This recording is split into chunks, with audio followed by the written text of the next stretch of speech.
एक समय की बात है, नीमो नाम का एक छोटा सा क्लाउन फिश अपने पिता मार्लिन के साथ समुद्र में रहता था। नीमो को एडवेंचरस चीजें करना, घूमना फिरना बहुत पसंद था, पर नीमो के पिता को समुद्र में रहने वाले खतरे की बहुत चिंता रहती थी, जो थी बड़ी बड़ी मछलियाँ और मछुआरे जो मछली को जाल में फंसा कर ले जाते थे। वो नीमो को अपनी नजर से ज्यादा दूर कभी नहीं जाने देते थे। नीमो के स्कूल के पहले दिन मार्लिन ने नीमो को अपने दोस्तों से बात करते हुए सुना कि आज उन्हें समुद्र से थोड़ा दूर जाकर तैरना चाहिए। ये सुन के नीमो के पिता मार्लिन बहुत घबरा गए। उन्होंने नीमो से कहा कि तुम्हें तो ढंग से तैरना भी नहीं आता। नीमो ने अपने पिता से कहा कि अब वो बड़ा हो गया है और उसे अच्छी तरह से तैरना आ गया है। ये बोलकर नीमो अपने दोस्तों के साथ चला गया और स्कूल खत्म होने के बाद सारे दोस्तों के साथ सैर के लिए निकल पड़ा। जैसे ही नीमो समुद्र से थोड़ा दूर निकला, एक मछुआरे ने अपना जाल फेंका और नीमो उसमें जा फंसा।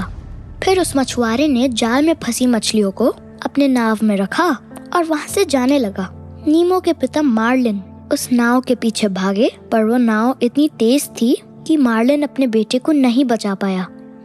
घबराता हुआ मार्लिन तभी एक डोरी नाम की मछली से टकराया, जिसने मार्लिन की बात सुनने के बाद उसकी मदद करने के लिए अपना हाथ बढ़ाया। उसने मार्लिन को बताया कि उसने बोट को किस तरफ जाते हुए देखा था और दोनों उसी रास्ते जाने लगे। मार्लिन डोरी का पीछा करने लगा, तभी डोरी बहुत जोर का चिल्लाया कि मेरा पीछा करना बंद करो। मार्लिन ने डोरी से कहा कि अभी कुछ समय पहले ही उसने मदद के लिए हाथ आगे बढ़ाया था। डोरी ने मार्लिन को बताया कि उसे शॉर्ट टर्म मेमोरी लॉस की प्रॉब्लम है, वो बातें थोड़ी थोड़ी देर में भूल जाता है। जब मार्लिन ने देखा कि उसे डोरी से कोई मदद नहीं मिलेगी, तो वो उदास होकर अपने घर को लौटने लगा। घर जाते वक्त मार्लिन को मछुआरे के हाथ का ब्रेसलेट मिला। तभी डोरी वहाँ मार्लिन को ढूंढते हुए पहुंचा। मार्लिन ने डोरी को वो ब्रेसलेट दिखाया और कहा कि इसकी मदद से हम नीमो को ढूंढ सकते हैं। इधर नीमो किसी के घर के एक्वेरियम में सजी हुई मछली बन चुका था। एक्वेरियम वो जगह है जहाँ इंसान अपने घर में मछलियों को सजा कर रखते हैं और खाना पानी देते हैं। नीमो ने एक्वेरियम की सारी मछलियों से रिक्वेस्ट किया कि उसे उसके घर अपने पिता के पास जाने में उसकी मदद करें। तभी एक मछली ने कहा कि अगर पानी साफ नहीं हुआ तो हमारे मालिक को हमें इस टैंक से निकाल कर कहीं और रखना होगा और फिर तुम नाली के रास्ते से समुद्र में वापस जा सकते हो।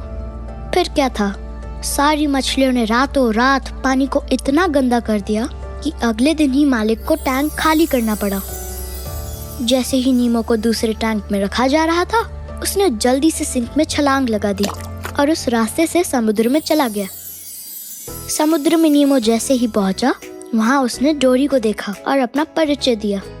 डोरी नीमो से मिलकर बहुत खुश हुआ और उसने नीमो को बताया कि वो और उसके पिता उसे कब से ढूंढ रहे थे। फिर डोरी नीमो को अपने पिता के पास ले गया। मार्लिन नीमो को देखकर उसे गले लगाने दौड़ा और नीमो ने अपने पिता से वादा किया कि अब से वो हमेशा उनकी बात सुना करेगा। तो दोस्तों, नीमो की कहानी हमें ये सीख देती है कि अगर हमारे माता पिता किसी खतरे का संकेत देते हैं तो उनकी बात हमें सुननी चाहिए, क्योंकि उन्हें हमारी चिंता होती है। तो दोस्तों, आज की कहानी यही खत्म होती है। अगर आपको ये स्टोरी अच्छी लगी तो मुझे कमेंट करके जरूर बताइए। मैं फिर आऊंगा कल एक नई स्टोरी और एक नई सीख के साथ। तब तक के लिए बाय दोस्तों।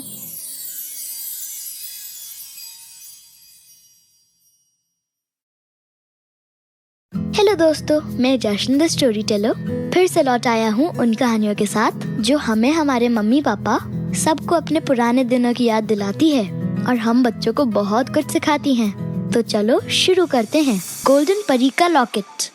एक समय की बात है, जैस्मिन नाम की एक 5 साल की लड़की थी जिसे फूलों का बहुत शौक था।